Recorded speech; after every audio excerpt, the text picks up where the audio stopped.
6월의 키워드는 회복이에요. 하나님은 우리를 회복해 하시는 분이십니다. 믿으십니까? 우리의 삶에 회복이 필요한 영역들이 참으로 많습니다.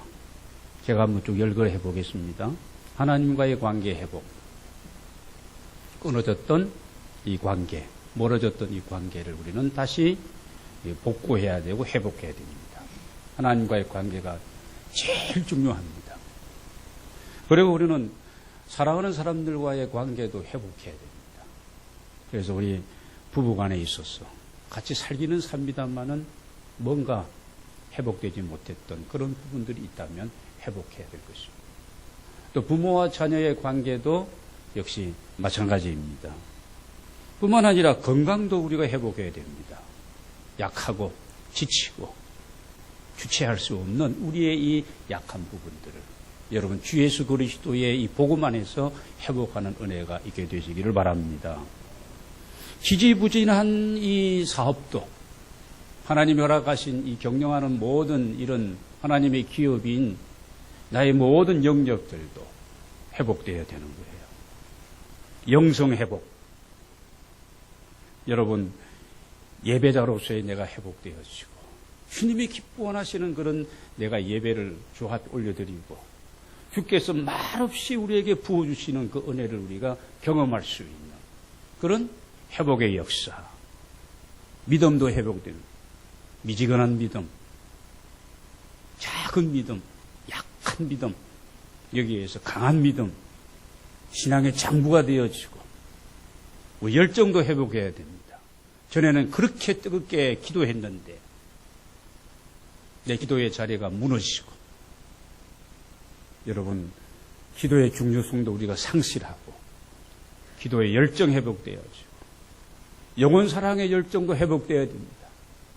주님이 우리에게 주신 그 좋은 것들, 아름다운 것들을 가지고 여러분 헌신하는, 섬기고 돌보는 이런 열정도 우리에게 회복되어야 될 그런 부분들입니다.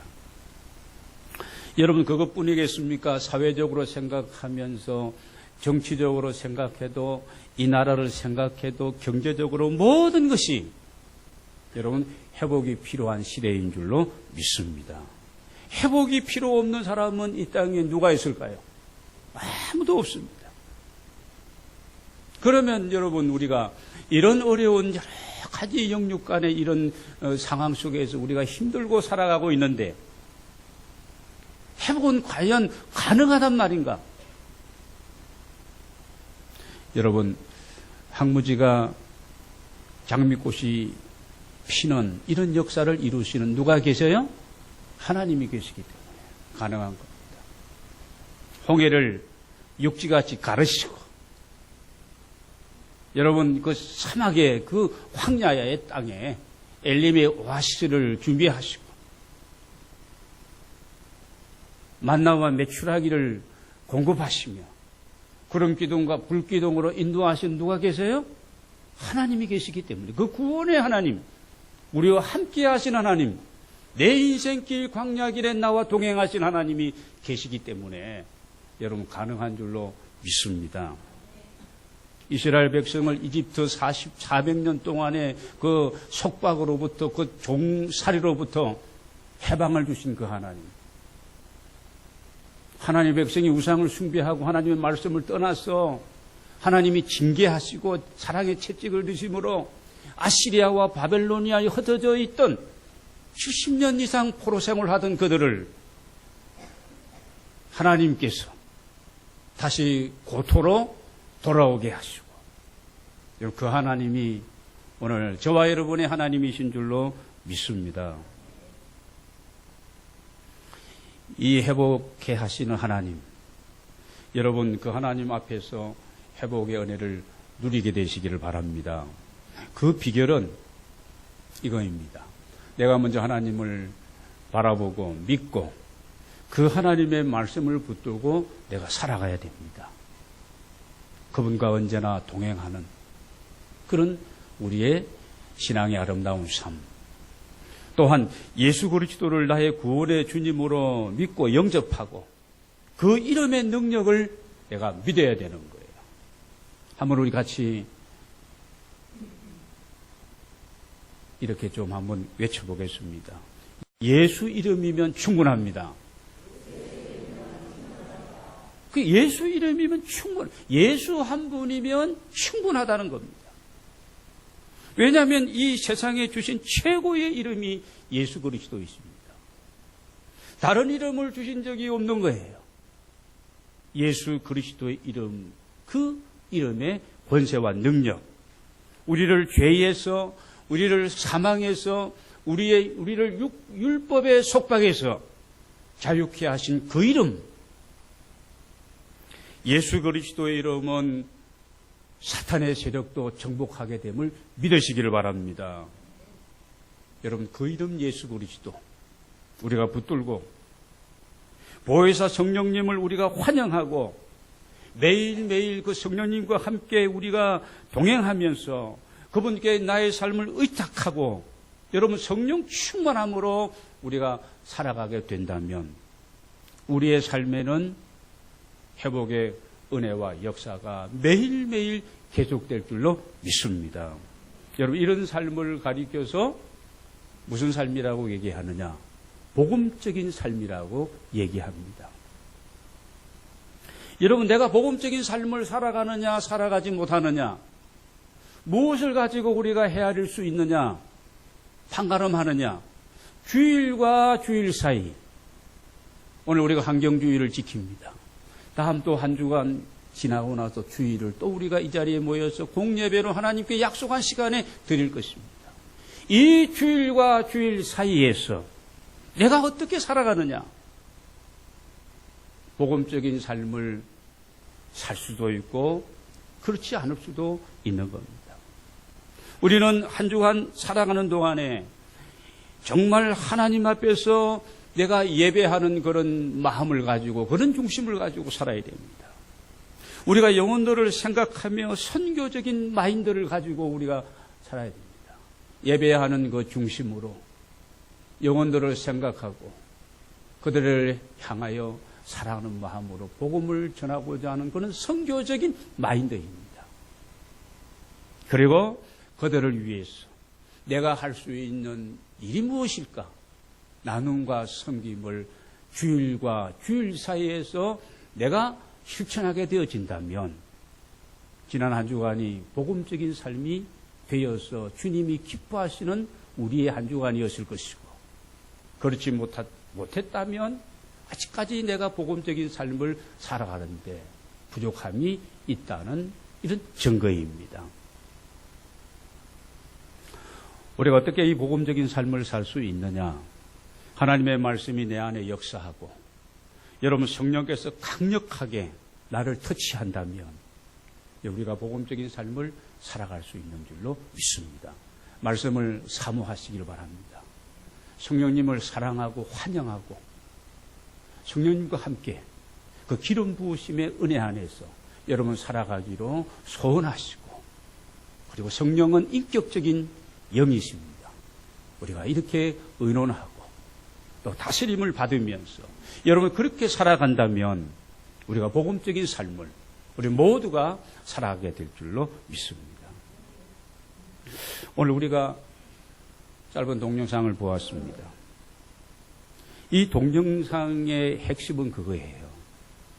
뭐냐면 자연은 좋다, 아름답다 뭐 이런 내용과 함께 핵심은 이 하나님이 창조하신 아름다운 세계가 망가지고 있다, 죽어가고 있다는 것입니다. 신음하고 있다는 거예요. 여러분 생각해 보시기 바랍니다. 산도 물도 바다도 그 가운데 식물과 동물과 사람들도 다 그렇습니다. 왜 그럴까? 왜 이렇게 망가지고 왜 이렇게 죽어가고 왜 이렇게 어려운 이 환경 속에서 인간들도 이렇게 고달프게 살아가고 있을까? 누가 그랬을까? 누구의 책임일까? 문제 제기를 하고 그러면 어떻게 해야 될 것인가? 어떻게 하면 살릴 수 있을 것인가? 어떻게 하면 공존하며 하나님이 창조하신 이 아름다운 세계에서 더불어 함께 행복한 삶을 살아갈 수 있을까? 여러분, 우리 아는 것처럼 원래 하나님이 창조하신 이 세상은 극히 아름다운 세상이었습니다. 그래서 하나님과 인간, 자연 공존하면서 하나님께 영광을 돌리고 정말 조화로운 그런 하나님의 작품입니다. 하나님 그 안에 함께 하시면서 인간은 또 만물의 영장으로서 모든 것을 다 다스리면서 이렇게 살아갔습니다. 그래서 여러분, 창세기 1장을 보면 하나님 보시기에 매일매일 하루하루 창조하시고 좋았더라. 6일째 날 인간까지 다 창조하시고 난 다음에는 하나님이 보시기에 어떻게 좋았다고요? 심히 좋았더라. 잘 아시네요. 심히 좋았더라. 그야말로 원더풀, 퍼펙트한 아름다운 하나님의 작품, 하나님의 세계가 완성이 된 겁니다. 여러분, 전지전능하신 하나님이 보시기에 좋았더라, 좋았더라, 좋았더라, 심히 좋았더라. 얼마나 좋은 세상입니까? 그런데 인류의 대표인 아담과 하와가 사단의 유혹을 받고 범죄하게 되어집니다. 불신앙과 불순종으로 말미암아 하나님과 피조물과의 이 관계 속에서 그어졌던 그 선이 무너집니다. 선악과는 선이에요. 영역입니다. 요즘 유전공학, 생명공학이 엄청 발달하고 있고, 그런데요, 이것도 문제입니다. 자칫 잘못은 과학의 지식의 이 바벨탑 때문에 하나님과 인간의 선이 무너지게 되어지면 그때는 걷잡을 수 없는 결과를 맞게 될 것입니다.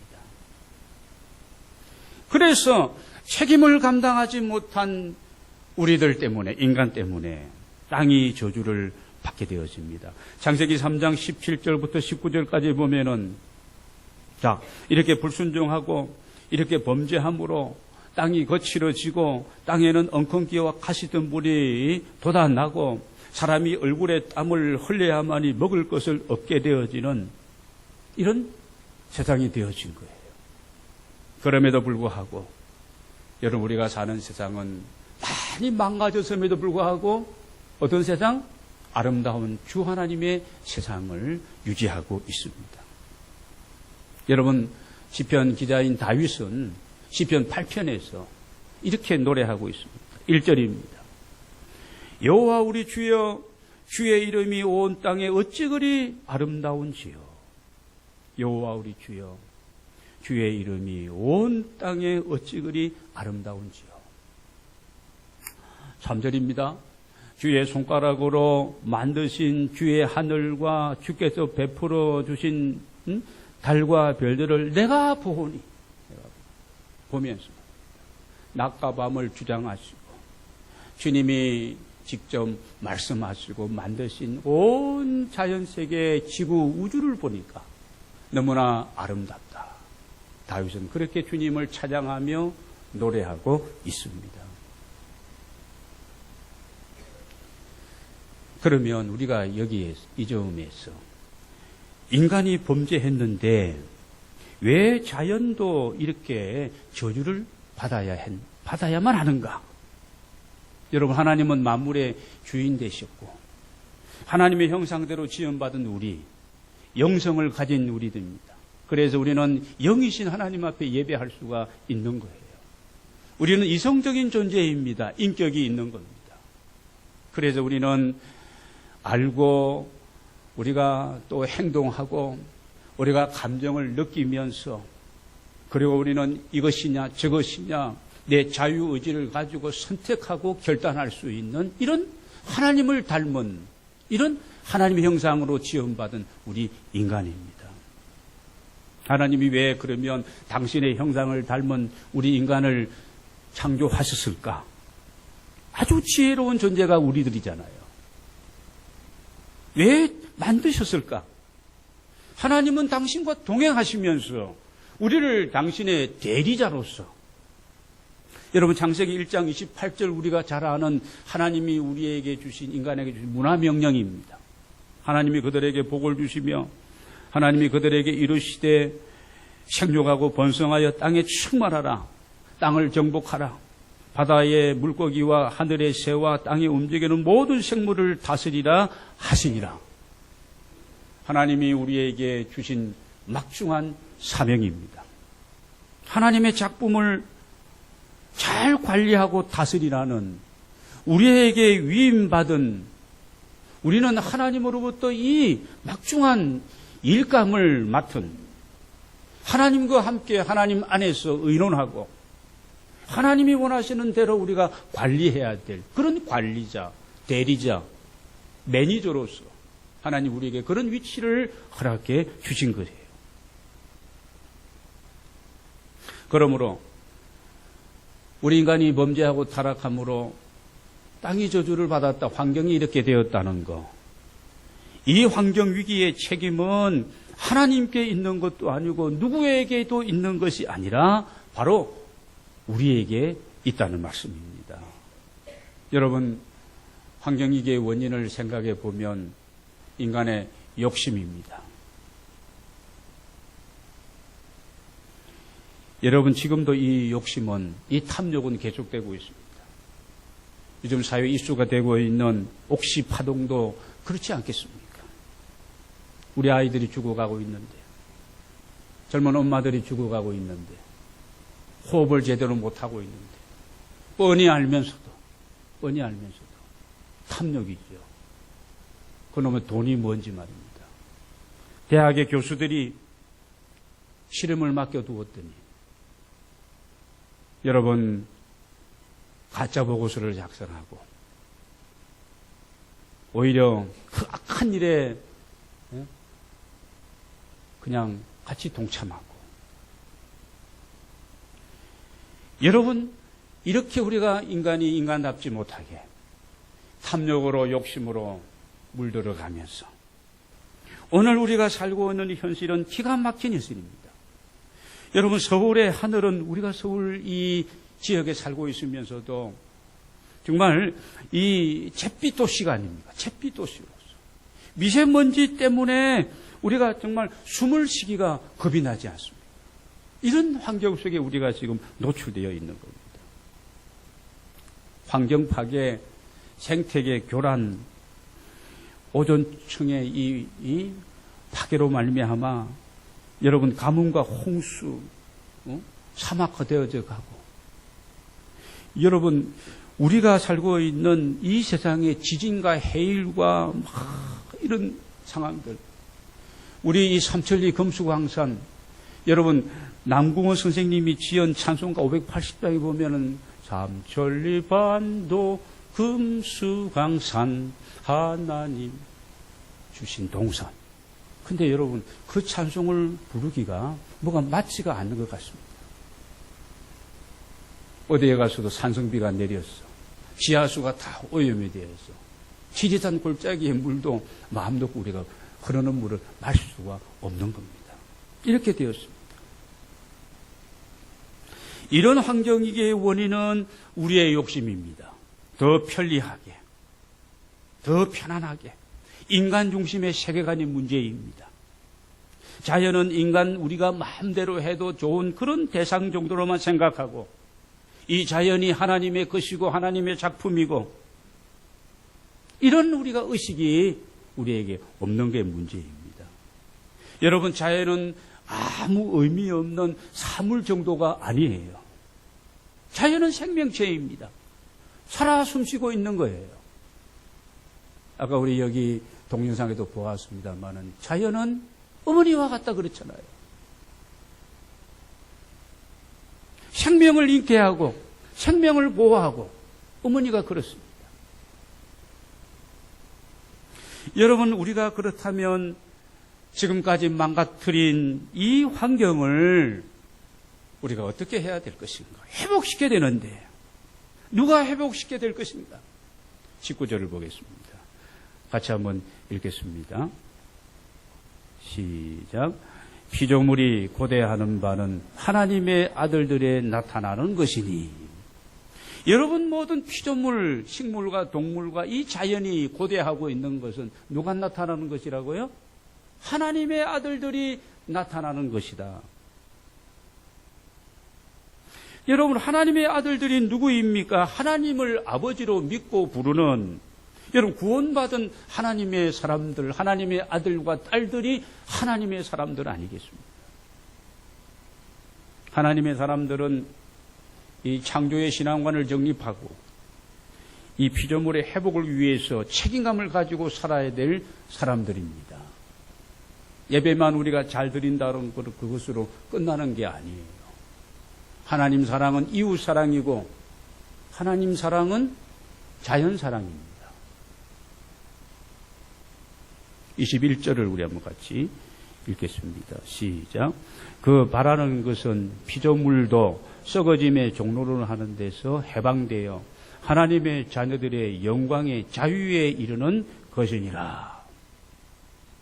피조물, 들풀과 온갖 곤충과 새들과 동물들도 그들이 바라는 것은 여러분 오염으로 썩어지고 망가지는 이 환경에서 해방돼요. 누가? 하나님의 사람들, 하나님의 아들들이 하나님의 자들과 함께 하나님의 영광을 드러내며 이 저주의 속박으로부터 자유하는 것들이 피조물이 기다리고 바라는 것이라는 겁니다. 요한계시록 21장 1절을 보면은 또 내가 새 하늘과 새 땅을 보니 처음 하늘과 처음 땅이 없어졌고 바다도 다시 있지 않더라. 그렇습니다. 오염되고 파괴되어지고 엉망이 된 이 세상 다시 주님 다시 오시는 그날에 완전히 새 하늘과 새 땅으로 변화되는 이런 피조물이 지금 고대하고 있다는 것입니다. 22절을 우리 같이 보겠습니다. 시작. 피조물이 다 이제까지 함께 탄식하며 함께 고통을 겪고 있는 것을 우리가 아느니라. 우리는 하나님의 사람들 알아야 됩니다. 이 피조물이 함께 탄식하고 함께 고통을 지금 겪고 있다는 사실을 우리는 알아야 돼요. 누구 때문입니까? 우리 때문입니다. 사랑하는 여러분, 우리는 하나님의 창조 질서를 회복해야 될 사명이 있는 사람들입니다. 여러분, 이 창조 질서를 회복하기 위해서 우리가 창조 신앙관을 확립해야 됩니다.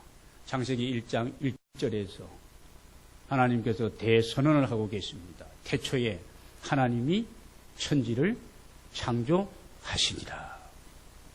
그렇습니다. 창조의 신앙관입니다. 그리고 자연에 대한 책임감을 가지고 우리는 살아야 됩니다. 책임감. 우리가 원리만을 주장할 것이 아니라, 그렇잖아요. 우리가 하나님 앞에 구원받은 사람들로서 하나님 주신 구원의 은혜만을 기뻐할 것이 아니라, 왜 나를 택하시고 왜 내게 이 구원의 은혜를 주셨는지, 그러면 내가 해야 될 일은 무엇인지를 내가 찾는 거예요. 책임감을 가지고 의무를 우리가 감당해야 되는 거예요. 우리는 믿지 않는 사람, 구원 밖에 있는 사람들과는 우리는 다른 사람들입니다. 그리고 자연과 더불어 우리가 함께 동반자 의식을 가지고 살아가야 됩니다. 인간과 자연은 함께 살아야 되는 겁니다. 하나님의 정원이면서 우리를 위해서 준비해 주셨고, 여러분 그렇습니다. 자연은 숭배의 대상이 되어서는 안 되는 거예요. 어리석은 인간이 이 창조주 하나님을 버리고 자연 만물 희귀하게 생기고 희귀하게 생긴 바위나 산이나 강이나 뭐 이런 고목나무에 가서 복을 달하고 빌어대니까 줄복이 없으니까 고목나무 속이 다 썩어버렸죠. 그게 인간이 보시기 바랍니다. 인간의 하나님의 형상을 닮아 형상대로 지음받은 인간이 하나님이 만드신 이 자연공간 안에서, 그 안에서 서로 사랑하며 섬기면서 하나님을 노래하고 송축하고 경배하면서, 여러분 이렇게 우리가 살아가야 될 우리 인간이, 아니 피조물에게 복 달라고 그냥 그렇게 애걸복을 하고 있는, 이게 우리 인간의 이 부패한 인간의 이런 어떤 생각이나 이런 부분들이 이렇다는 겁니다. 여러분 오늘 하나님의 사람들은 기독교 세계관의 관점으로 온 세상을 바라보고 정말 책임감을 가지고 돌보고 관리해야 됩니다. 중요한 것은 하나님의 아들들입니다. 구원받은 크리스천인 우리들이 여러분 모범이 되어지고 직접적으로 우리가 한 가지라도 실천해야 된다는 겁니다. 저는 지난 주간에 클래식 음악이 조용히 흐르는 아주 자그마한 한 대여섯 명 되는 이 커피숍에서 어느 교회 장로님을 만날 기회가 있어가지고 기다리고 있는데 한 30분 늦게 오시는 거예요. 그래서 무엇이 있을까 들어보니까요.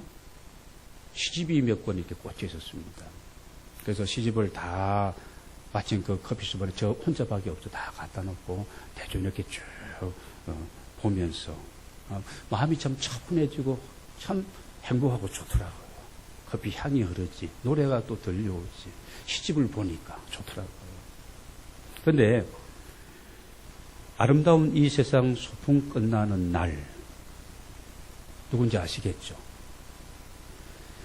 천상병 시인의 귀천이라는 그 제목이 시집 제목이에요. 그래서 그분의 시를 쭉 이렇게 한번 다 읽어보았습니다. 나 하늘로 돌아가리라. 귀천을 지금 얘기하고 있는 겁니다. 제가 읽고 있는 거예요. 새벽빛과 닿으면 쓰러지는 이슬 더불어 손에 손을 잡고 나 하늘로 돌아가리라. 노을빛 함께 단 둘이서 기슭에서 놀다가 구름 손짓하면은 나 하늘로 돌아가리라. 아름다운 이 세상 소풍 끝내는 날 가서 아름다웠다고 말하리라. 여러분, 이 아름다운 세상 하나님께서 우리를 이 땅에 보내셨어요. 소풍 가라고 해서 우리가 왔습니다. 여러분, 소풍 왔는지 소풍 떠난 지 얼마나 되셨습니까? 집으로 다시 돌아갈 날이 있을 거예요. 돌아가서 그분 앞에 섰을 때에 야, 너 어떻게 재미있었냐? 아유, 면목 없습니다. 깽판 치고 왔습니다. 다 망가뜨리고 왔습니다. 이렇게 우리가 말할 수밖에 없는 삶을 살아간다면 하나님의 아들들로서 우리가 잘못 살아가는 것이 될 것입니다.